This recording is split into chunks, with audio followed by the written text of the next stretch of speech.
A lot has gone on in the world in the last 72 hours. Particularly what I'm referring to is the coup that has taken place in Russia, or maybe it's better to say the attempted coup. Now, if you're wondering why I'm putting quotation marks around the word coup, I'm not really sure that what happened this weekend between the Wagner group, led by a certain individual in Russia, against the government of Russia is actually everything that it appears to be. So we're going to take some time in this video to lay out the details of what actually happened, tell you who the players are, give you some reaction here in the U.S., and then give you two competing theories about what really went down and what all this means. So hang on. We're going to get into all this in just 1 second.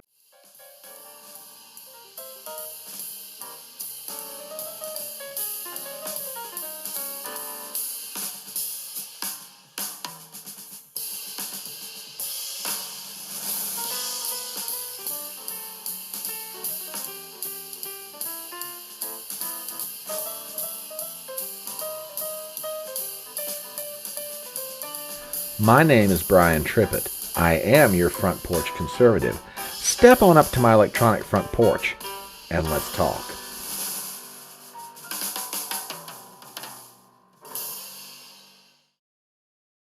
Now, when this story broke Saturday morning, I was in the middle of doing my live stream called Front Porch Brunch, and I didn't really have a chance to get into all the details of everything that happened. The story was just that fresh. And I made the statement that I needed to catch up with some folks to get a good handle on what was happening. I've now done that. Also, I'd like to point out, this channel doesn't necessarily focus on foreign policy questions. However, where this one relates directly to what's going on in the United States these days, particularly where we're giving money and munitions to Ukraine in a proxy war against the Russians, I kind of feel an obligation to talk about this one. So now, having gathered together some facts and listened to some people's opinions on this matter, I'm prepared to lay this thing out for my audience, and hopefully the information that we provide here will be of benefit to you and to anyone else who may not be a subscriber to this channel, which you ought to be, by the way. But let's get into this. Let's start first with the players, and then that's going to set up what happens. Let me introduce you to our first character in this drama that happened over the weekend. Meet Viktorovich Prigozhin. Now, if you're not familiar with who this gentleman is, he is an oligarch in Russia, and he's any number of different things. He used to be known as Putin's chef. And the reason that he got that title is he had a catering service which always took care of officials at the Kremlin, one of them being Vladimir Putin. Now, in recent years, he has been the head of the organization known as the Wagner Group, which is a paramilitary organization. For lack of a better way of saying it, mercenaries. Now, he has no formal military experience on his own. He's not a former member of the military. He just heads the organization, I guess you could say unofficially is the best way to describe it. Now, Prigozhin is a lot of different things according to people who follow his career. One of them is he's a loudmouth.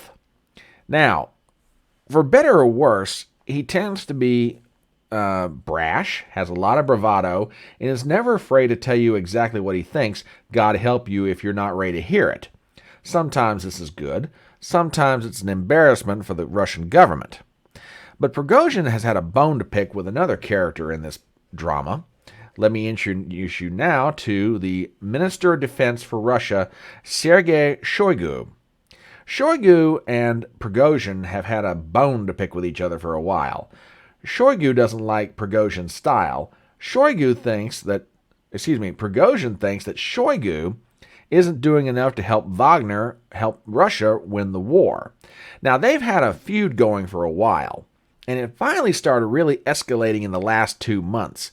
So much so, in fact, that Prigozhin accused Shoigu of having Russian military fire into positions where Wagner mercenaries are and killing some of his men. Now, that sets up what happens next. I'm going to take you to a map, and I've done my best to blow this up, but I got to show you what happened. Basically, it goes down like this. Wagner forces, commanded by Prigozhin, take over some buildings in a town called Rostov-on-Don. Now, let me show you where this is at in conjunction to other places in Eastern Europe. Rostov-on-Don, and I'll use a pointer for this, or try to anyway, is down here. Okay? Now, you may notice a yellow line that goes up, and it keeps going up until it reaches all the way up to Moscow. Basically, that yellow line represents a highway. Now, I'm pointing that out for a reason, so hang on to that for just 1 second. Basically, what happened was Prigozhin and his Wagner troops took over those buildings in Rostov-on-Don, which is inside the Russian border, and then a convoy of 5,000 men and equipment traveled up that highway from Rostov, heading toward Moscow. Now, basically, what it gets down to is this. For whatever reason, Prigozhin had had enough of Sigoyu and basically was going to go up there and try to kick his Russian ass, issuing a statement saying that they were on a march for justice, no less. Now, the interesting thing about Prigozhin's statement, he never comes out and mentions Putin by name. Okay? Now, let me show you part of a statement that Prigozhin had made after everything was over. This is Prigozhin speaking. They were going to dismantle PMC Wagner. We came out on 23rd June to March of Justice. In a day, we walked to nearly 200 kilometers away from Moscow, and this time we did not spill a single drop of blood of our fighters. Now the moment has come when blood may spill. That's why, understanding the responsibility for spilling Russian blood on one of the sides, we are turning back our convoys and coming back to field camps according to plan. That was after everything was over. But again, notice, Prigozhin never calls out Putin by name. Now, there's a couple of reasons for that. Number one, he and Putin are old friends. They go back to the 1990s together. Okay? And if you get right down to the wealth that Prigozhin enjoys is because of his friendship with Putin. So there's that aspect of it.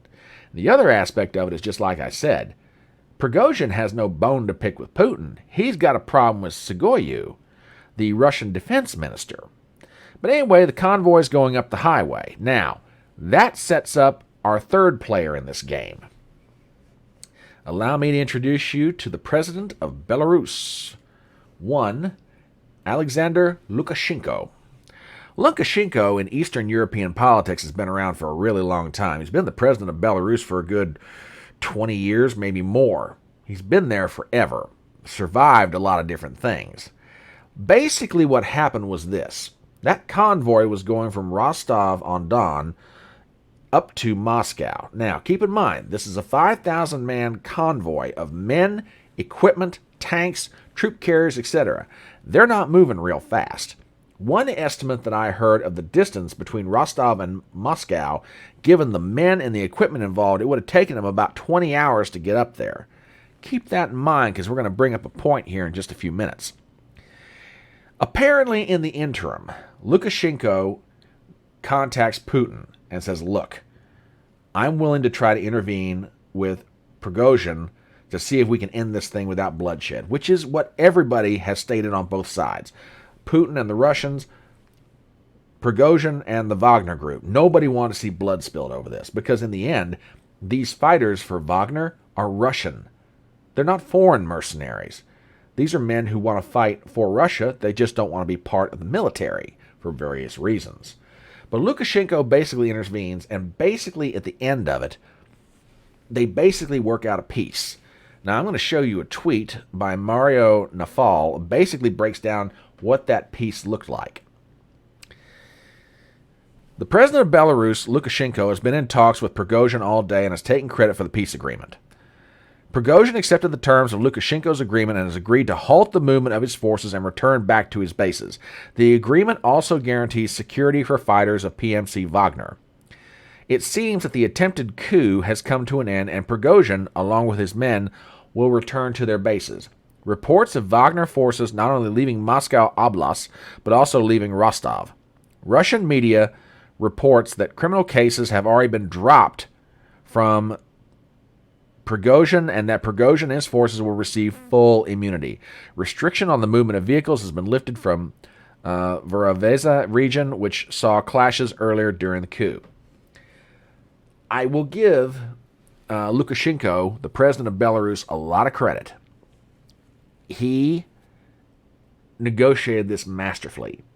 No blood was spilled, at least in large part, although there were reports of some deaths. That's unconfirmed. But by and large, this ended very peacefully and very quickly, in less than 24 hours. Okay? Now, that's what happened. Now, I want to show you next the reaction of the West, and then also give you two perspectives on what these events really mean in past tense and going forward. So give me 1 second. We'll get into all that in just one moment.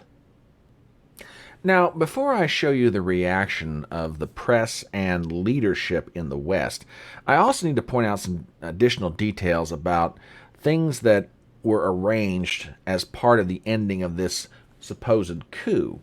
So let me point out just a couple other items. I think they're very important, and they're also going to cause some questions to be asked if you're watching this and thinking about everything I've told you so far. Take a look at this.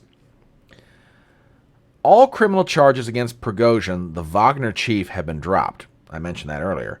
During negotiations between the president of Belarus, Lukashenko, and Prigozhin, changes in the leadership of Russian Ministry of Defense were not discussed. That's significant. All Wagner fighters will return to their bases and sign contracts with the Russian military. Prigozhin will be transferred to Belarus as part of a deal struck between Prigozhin, Lukashenko, and Putin. No one seems to know the current whereabouts of Prigozhin. Zelensky's office reported that they were disappointed with Prigozhin's decision to withdraw forces. Duh! Gee, I'm really surprised by that. In brief, Wagner fighters will sign with the Russian military. Prigozhin will not be charged with any crimes, but will be transferred to Belarus. Now, as far as the reaction of the press and certain political leaders in the West, let me show you something. To give you an idea of how badly the press in the West is reporting on this, take a look at these headlines. Russian rebellion. Mercenary leader vows to march on Moscow in possible coup. The Washington Post. In Russia, a short-lived revolt. Sunday Telegraph. Wagner mutineers turn back after striking deal with Putin. The Sun of London. Putin at the brink. The UK Mirror. Putin pushed to the brink. The Sunday Times. Putin humiliated by mutiny. And on it goes. Now, to be perfectly honest, American political officials, who ought to know better than the press because of the access to intelligence that they have, frankly, were no better in terms of analyzing what actually went down. Take a look at... Oh, I got to show you one other tweet. This is funny. It says, current situation in Russia according to Western media and Western experts. Watch this. This is funny.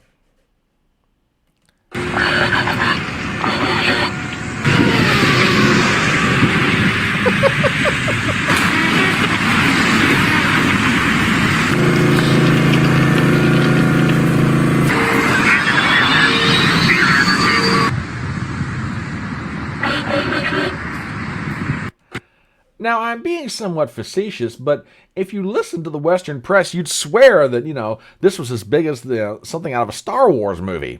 So I don't know who came up with this, but this is actually just as funny as can be. But to show you the reaction of some politicians in America, take a look at this. This is Marsha Blackburn, Republican senator from Tennessee. Her tweet. This could very well be the beginning of Putin's unraveling. The citizens of Russia do not agree with this war. We cannot allow Putin to rebuild the Soviet Union. Okay, Marsha. Normally I give you credit for having good sense. This is one of those moments where I think you're just absolutely off your rocker. And I'm going to start explaining why here in just a second. So I want you to think back over some of the things that I've talked about already. And then I'm going to show you two different perspectives about what these events mean and what they could have been actually part of. So one more pause. We'll get into everything. Last segment coming right up. Now, when things like this start to go down, after I've gathered together a certain amount of facts, I have what I call a Lieutenant Columbo reaction. For those of you who are fans of that old television show, you may remember that Peter Falk's character, Lieutenant Columbo, was a disheveled detective. But he always had an interesting habit, and that was he'd walk up to someone and say, just one more question there. That's where I'm at. I have questions. And let me start with a few basic ones. Okay, I mentioned at the very beginning of this video the argument between Prigozhin and Sugoyu, the Russian defense minister. Okay, if this was as serious a situation as was being led to believe by everybody, then why are there no current changes happening in the Russian defense ministry? Now, some people will come back at me and say, oh, come on, Front Porch. Putin doesn't want to appear like he's giving in to these Wagner mercenaries. Okay, fair enough. But if after 6 months from now, Shoigu is still the Russian defense minister, can we really say that this hullabaloo between Prigozhin and Shoigu was really legitimate? I mean, I'm sorry. It seems to me if you're Prigozhin and you got a bone to pick with Shoigu such that you're willing to march, 20 hours up the road to try to kick his ass and nothing happens to the guy, I'd say you'd be just a little bit more than pissed about the whole thing, especially given the fact that you and Vladimir Putin are kind of like this. Yet there's no changes in the Russian military hierarchy. Another question that I have. Okay, so this convoy of 5,000 men and pieces of equipment, tanks, troop carriers, etc., are going up a highway headed toward Moscow. Now that trip, by estimates, probably given the manpower and the equipment involved, would take upwards of 20 hours. If the Russians really felt threatened by what was coming for them, would they not simply have a simple opportunity, launch a couple of fighters, drop a few bombs, and take this convoy out? Now again, I can see somebody out there going, oh, now come on now, they didn't want bloodshed. Okay, I can respect that, and I grant you, my solution to it is a little bit dramatic. But then again, laying aside the desire to avoid bloodshed, if this is a genuine threat to the Russian government, then why is no one taking any serious action physically to try to stop them? Oh yes, in the end there was a negotiated peace, but no one's trying to physically stop these guys who seem to be coming to try and do some real damage, if at first not to Shoigu, the Russian defense minister, then maybe the Russian government itself. So why was nothing done? Why were they allowed to march up this highway unmolested? And why is Prigozhin being allowed to go to Belarus in exile? I mean, he's being, quote, transferred there as the commander of the Wagner forces. But basically, under the terms of this deal, he's going to be living out his days in exile. As a matter of fact, I've heard statements from some people that after Belarus, he might be going down to the continent of Africa, where there are also currently Wagner forces, to just more or less spend his days very quietly down there in the tropical heat. Now, look, you may think that I'm being a little bit cynical in asking that question, but stop and consider. Vladimir Putin is one tough customer. As a matter of fact, it's been rumored over the years he may have had somebody poisoned for less than what Prigozhin was supposedly going to try to do to him in this case. So why is Prigozhin being let off the hook so easily? And again, I can see the response. Oh, they don't want an insurrection inside the Wagner forces. They're Russians. Okay, I would understand that argument about not wanting trouble inside the Wagner group if these were foreign fighters loyal to Prigozhin, but these are Russians. They're not going to have, regardless of what happens to Prigozhin, and I get the fact that there's loyalty among the Wagner mercenaries to their leader, but they're not really going to raise that much of a fuss regardless of what happens to Prigozhin. They know this guy's rich and loaded beyond the dreams of avarice. He's going to be fine. They're just worried about getting home alive, just like every soldier in a war, regardless of whichever side you're on. All these things make me start to wonder, is this thing really what it's cracked up to be? Now, this gets to the two competing theories, and they're advocated by some very capable individuals. You've heard me on occasion reference the Duran. The Duran is a YouTube channel, and it's also on Locals, among other places, Rumble, other social media platforms, hosted by Alex Christoforou and Alexander Makoris. Christoforou lives in Cyprus, Makoris lives in London. They are both superb geopolitical analysts. Outside of the boys from the Gaggle and a few other individuals, these are my go-tos when it comes to analyzing what's going on in the world.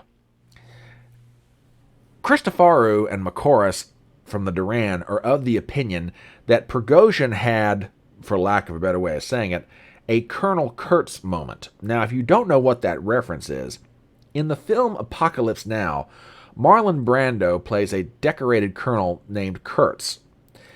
Kurtz, in that film, goes into the jungle and no one can get in contact with him. Basically, he went round the bend. Macoras and Christoforou theorize that Prigozhin had a similar moment. He just went crazy for whatever reason and decided, to hell with Sigourney, I'm going to go up there and kick his ass. Takes a bunch of men with him, and then about halfway up the highway, he's kind of like, I'm not so sure this was such a really good idea. And then, under their theory, Lukashenko from Belarus talks Prigozhin out of it, and they basically end this thing without a fight. Now, I'm not saying they're wrong, I'm not saying they're right, and I can see where their theory on this has merit. I mean, look, there's Russians on all sides of this, regardless of whether you're talking about Wagner mercenaries or Russian soldiers. Nobody wants bloodshed. Putin doesn't want it, Prigozhin doesn't want it, Lukashenko is a good neighbor, doesn't want to see it. Nobody wants this thing to escalate. Okay? And maybe Prigozhin did. Maybe he went round the bend. Who knows? But their theory is, there's no 4D chess involved in this thing. This is just a simple matter that guy's popping off steam, and he took matters way too far. Okay, I can sort of see what they're saying, and they've got a legitimate point, and it's this. Regardless of what this thing really was, Prigozhin has done enormous damage to the possibility of getting a quicker end to the Ukrainian-Russian war, because now the West, and particularly the president of Ukraine, are going to be screaming, hey, look what's going on in Russia! Putin's about to fall! All we've got to do is keep up the conflict, which means more money and more ammunition and more arms are going to keep flowing into Ukraine, and this thing keeps on going. Prigozhin basically handed the West a gift. And I can't disagree with the boys from the Duran on that point. They're absolutely right. Now, the competing theory is one espoused by many different people, but I've heard it best articulated by Robert Barnes. And it's this. Basically, this was 4D chess on the part of Putin. In simpler language, he pulled a con job on everybody, particularly the United States and the leaders of Western Europe. And the theory goes something like this. Look, this guy has survived for 25 or 30 years, talking about Putin. Does anybody really think that a group of 5,000 men with a handful of equipment coming straight up a highway, that you could take 3 or 4 jet fighters, blow them to hell, that this is really going to be a threat to him? The man has a 60+% approval rating inside Russia. He has the loyalty of the people, the military, the intelligence networks, etc. Okay? Basically, Barnes's theory is this was Putin smoking certain people out. Number one, the United States. He wanted to know what they were really up to. Also, he wanted to find out what the Ukrainians were up to as far as their military operations. They've been trying to mount some kind of a counteroffensive all spring and now the early part of summer. Now he gets to see what they were really doing. Furthermore, in moving Prigozhin into Belarus along with some of his Wagner troops, if you know where Belarus is on a map in relation to Kiev, Ukraine, the capital, they're basically about 100 kilometers away from Kiev's front door. So now you have a fight on two fronts. If Wagner wanted to do it, they could sweep down from the northwest toward Kiev, while the Russians keep moving from the southeast up. They could meet in the middle at Kiev if they wanted to play that card. Now again, much like with the boys from the Duran, I'm not saying that Barnes is right or Barnes is wrong, but it's definitely a theory worth considering. Now, how all this plays out over the next few weeks, who knows? But I do know this much. What we saw over the weekend and what we're being told and what the reality is are three entirely different things. In moments like this, remember what an old teacher taught me once. Humpty Dumpty sat on a wall. Humpty Dumpty had a great fall. What's the very next thing you should ask? Who's pushing Humpty and what's in it for them? When you start to view what happened over the weekend from that perspective, things start making a whole lot more sense. But that's my take on it. What's yours? As we start to wrap this up, please do me some favors as always. Number 1, if you're not a subscriber to this channel, please do so. Number 2, hit the bell for notifications. I want you to make sure when we got a video coming out all the time. Number 3, please share this video around. Number 4, leave a comment. And number 5, give me a thumbs up. My name is Brian Trippett. I am your Front Porch Conservative, and I'll see you next time.